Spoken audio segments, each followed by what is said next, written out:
You're going up against an offense and a coach you're very familiar with. What are your thoughts going into this one? It's going to be a challenge. Obviously, I was, able to learn under Coach Johnson for 2 years, and I have the utmost respect for him. He gave me an opportunity to stay at Georgia Tech after being there for 4 years, and he really didn't have to. I was a young coach; he didn't know much about it. He took a chance on me, so I'll always be grateful to him for allowing me to go work under him. I learned a lot of things from him. But expectation-wise, they're not one of the top rushing offenses in the country for a reason.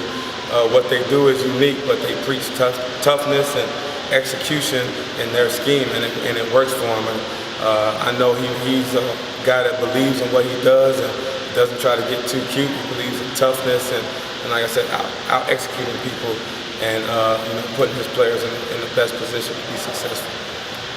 It's no secret that the midline stuff is something he likes very much. What kind of challenge does that pose for you guys? They have, it's almost like we always joke about whoever has the marker last on the grease board. He's been running this offense for years, so he's going to have an answer to everything. But it still comes back to who executes, the best. Which unit's going to go out there and be able to stop what the other unit's doing.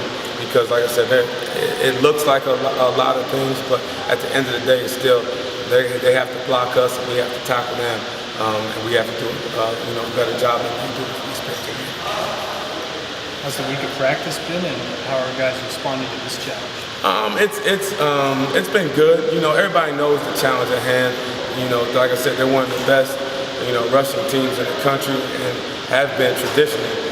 Since he's been at Georgia Tech. So we know what our objective is, but at the end of the day, he's going to put his team in the best position to win.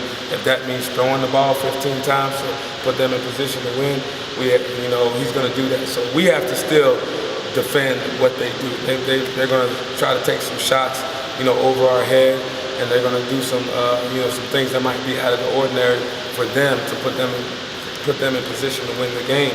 So we can't just say we're going to go out there and stop one aspect of their game, because they have a quarterback who's very confident in putting the ball in the air, and I know he missed some throws last week, and that was one of the things that they bragged upon, that they thought he really improved upon. So I would suspect that they're going to take their shots in the air also.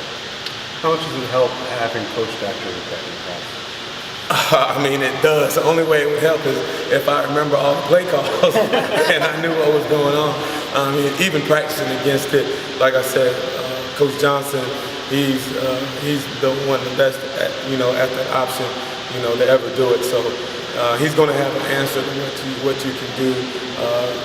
I'm familiar with it, but I can't go out there and play for the guys. They still have to go out there and execute and make sure we're sound and we're disciplined, in all three phases, as far as the dive, the quarterback, and the pitch. Having the game against Georgia Tech and facing the triple option in week 2, you were able to install some elements way back in the spring. Kirk was mentioning on Monday. If you could talk about it. Yeah, anytime you're going against something as unique as a triple option, you have to be able to, start the process and game planning for it a little early. So we just wanted to make sure we were familiar with some of the base formations and base plays. So we were able to go over it in the spring and in the summertime, and we were really able to ramp it up this week and kind of get ready and get a good game plan for it. Eye discipline is so significant, especially with that quarterback. Just what's your impressions of that quarterback? He's dynamic. He's dynamic. Watched him. I remember him as a high school football player. I think he's the prototype of what you're looking for to run that offense, obviously, because he's a big play waiting to happen, and he throws it well enough that he can beat you through the air, so you can't just, go wholesale and try to stop the run. But I think he's one of the more dynamic players, in the country.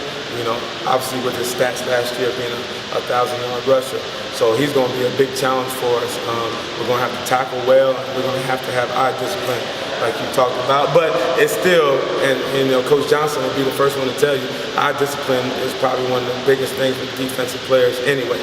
They have keys and they have places that they have to be with every defense, and the eye discipline is a big part of it. So that doesn't change. It's just like I said, it's ramped up a little more because there are usually 3 options when it comes to that offense.